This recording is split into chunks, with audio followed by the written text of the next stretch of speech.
فابریکای شیرین با شنیدن نام این کارخانه معروف دهان کس آب می‌گشاید. فابریکای قنادی شیرین یکی از معروف‌ترین استحصال کننده‌های شیرینی‌های وطنی به شمار می‌رود.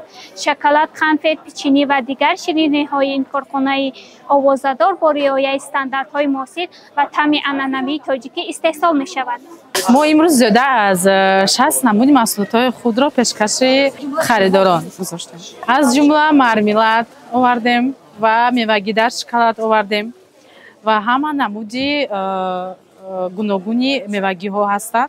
قنادی از همه آوردگیم. از ما نرخ‌های میانه میباشند. 25 سومون. از همه قیمتش باشد 30 سومون. با مشتریان و دیگر شرکت‌هایی که نو آغاز میکنند میخواهم توصیه دهم که اشتراک نمایند تا محصولات‌های خود را محصولات وطنی خود را تا به مردم نشان دهند که هم خیلی چیزها استحصال میکنند.